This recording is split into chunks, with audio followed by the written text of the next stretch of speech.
quick level check on the White Ranger then before we go see Nick tomorrow.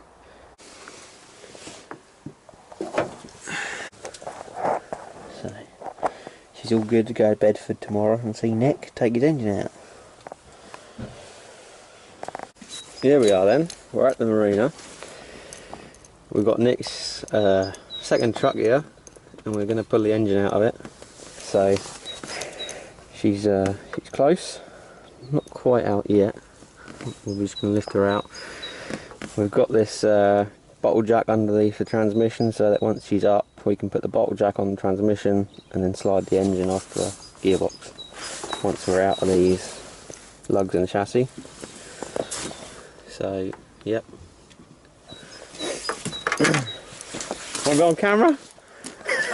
Crazy Nick in his hospital mask. We can do some surgery on the Ranger. So heads off. Got that in there, on some wood, on the clutch and whatnot. Just going to drop the sump and have a look inside. We've got the diesel pump out, so if need be we can lay it down on top of the block surface, upside down.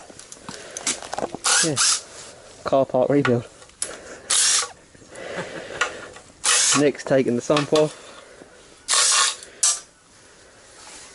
What's the diagnosis then, Doctor? Well, we've had the mains off and the mains look good. These don't look too bad. This one's a little bit worse, but it doesn't catch your fingernail.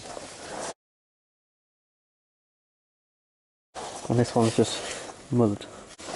So we've got the pistons out, got the block here, get everything off of it so far. I'm just taking off all the ancillaries and the oil cooler next. Thermostat housing, all that.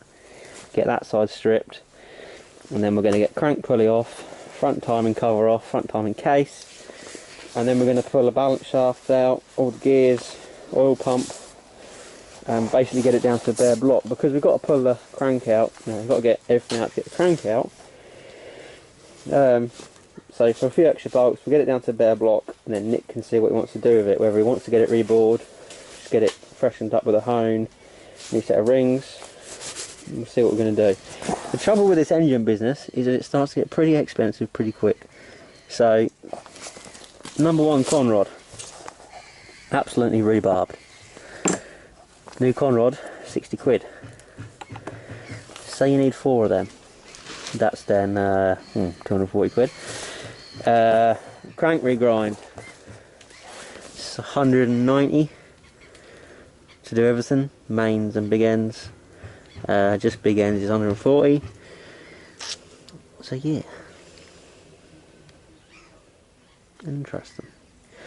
It's a shame that it's done it, but I don't think it's done it because me and Nick were saying he put paraffin down the balls to check the rings when he had the head off, which is obviously all right. But we don't think it's the paraffin that's done it because the state that big end's in. It's probably always doing that. It's just finished it off when he took it for a drive. So basically he bought this unknown non-runner, the whole truck, and it had a slight tap. Obviously we took it out of the car because the front diff's in the way and everything, you know, dropping the sump off. So here we are, and that's what we found. So the rest of the shells, they're bad, but they're not horrible. You know, it's not damaged the mains. But that bearing has gone catastrophically, and there's no bearing left.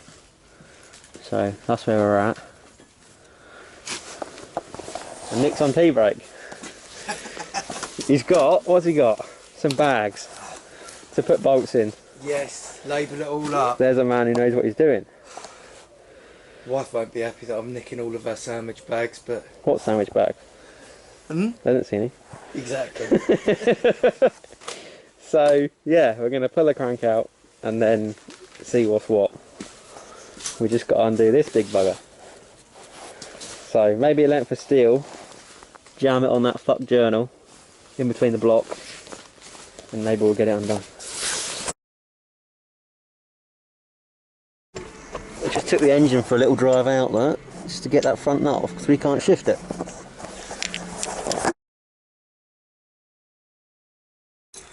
He's like, can you pull this bolt off? And he's like, oh, I'll talk to my manager. And then 3 of them come out with a look at it, didn't they? Yeah. Well, I did it. I'm quite happy to do it. Yeah. Which was good. So we've got the front timing cover off, and that's your crank gear, which drives the fuel pump gear. There's your idler. There's an idler there. That's your balance shaft. That's your balance shaft. Another idler, and that's your fuel pump gear. Why's the idler that second last one? Why does that so deep? Because it runs that, and also It runs piggybacks some of these. So that one, Yeah, I see what you mean now, vac pump goes on the front here, yeah. like that, and then from the vac pump, the power steering pump goes off that. So it's proper long old gear train. Yeah. So that goes onto that one, which goes onto that. And yeah, so timing marks. Then we've got 2 dots, which goes to 1 dot, 1 dot, which goes to 2 dots, and there's one there. And they won't line up every revolution, they'll line up like every 20, because they're all different size gears. So yeah. Obviously. Yeah, the crank's out, we've got a bare block, and I'm going to show you Nick's parts. Look at this. Wouldn't have happened to a T6. Would it? Wouldn't have happened to a T6. No, T6 are the best. So yeah, we're done for the day. Hey, we're on the way home now. We've left Nick with a stripped block, totally bare block, and a crank on its own. We've labelled up all the parts, so it all should be good. And yeah, we'll come back another day when he's had the block machined and the crank reground. So mains look really nice, to be honest. It's only the big ends that it's done. I'm not sure why, but yeah, no, mains look lovely. The bearings don't look like new, but all the journals on the crank are absolutely fine. I wouldn't have a problem with putting that back in my truck. So by the sounds of it, he's going to polish the mains and grind the big ends, and then from there he's going to obviously just re-hone the cylinders so that the rings will seat when we put new rings in. But we'll see what he decides on that, because Nick was contemplating whether to get it rebored or not. We'll see when he's down there. So I've left him with a bare block and a crank, and then he's going to get the guy to just give the oil pump a once over, because I weren't going to put my name to the oil pump. Basically, the shell had disintegrated and landed in the sump, so the strainer had caught most of it, and the oil filter obviously would have caught the rest, but the oil pump, we're not sure what it's had through it. So we're going to get an expert to look at that and just test it, basically. We could have took it apart and checked the clearances, but I'm not going to fuck with that. If it's no good, then we'll buy a new one or whatever. But leave that with him. And then we're going to come back, like I say, in a couple of weeks' time. I don't know where the hell I'm going.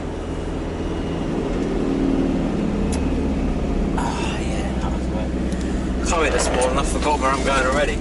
So we'll come back another day and we'll basically do an engine rebuild in the car park. So yeah, we'll obviously have all the torque specs. I actually brought them with me today, just to do obviously shells, big ends and stuff like that. But we needed to do a bit more than that, so we're going to have to do timing case, timing cover, all the sealant and everything associated with that, thermostat housing gasket, oil cooler gaskets, fuel pump gaskets, case to block gaskets, the works. So yeah, a bit of a challenge, but we like a bit of a challenge. And I was just saying to Nick before I left, today's obviously been bad news, but it's been alright. We've had half decent weather and we've really cracked on. 6 hours, we've got a complete component form engine basically, and the block's bare enough, so we obviously have to strip the block quite a bit just to get the crank out. And we could have left the oil cooler on and the balance shafts and everything, but I just said for the time it will take, we'll strip the balance shafts off and the oil cooler and that. And then if he changes his mind overnight, because you know what it's like, you need to sleep on it, you need to sit down and figure out what you're going to do, how far you're going to go with things. So if he wants to, he's got the option there to take the block down and have a clock machine as well. That's where we're at basically. Had a day out, Nick bought me lunch, so cheers for the McDonald's. We obviously had that bit of a debacle with the crank bolt. We had me and him on 6-foot bars working against each other, and we just couldn't shift it. We could, he could push and I could push, and the engine block would just want to canter over because you're basically applying rotational force between those two cranks. But yeah, so we chucked it in the back of my truck and went down to the local tyre place and sort of said, can you just buzz this off for me? Look, I've got a socket here, just put your gun on it please. Because we didn't have an air compressor obviously, so couldn't run it up. And the bloke's like, oh, I'll talk to my manager. So he goes and gets his manager, and then 3 of them come out, and he's like, so what do you want doing? Literally just buzz this front pulley off. Yeah, back it in. So I just backed my truck in the workshop, and he put his gun on it, and to be honest, it did struggle a little bit, so I'm sort of proud of that we struggled a bit, because his gun had a hard time getting it off, so. But yeah, had that off, got him to do the flywheel bolts whilst we were there, so fucking around. And yeah, got it back. I'm impressed. The bloke that come and had a look and goes, oh, what do you do with that engine? He goes, cool, you always got as much than Bullet and Nick. I was like, he knows what it is. Most people are just like, oh, what are you doing with your hair? You usually got a Mohican or something. Yeah. Anyway, it's been 13 months growing this fucker. Still not long enough. What do you say, Mr. Elring?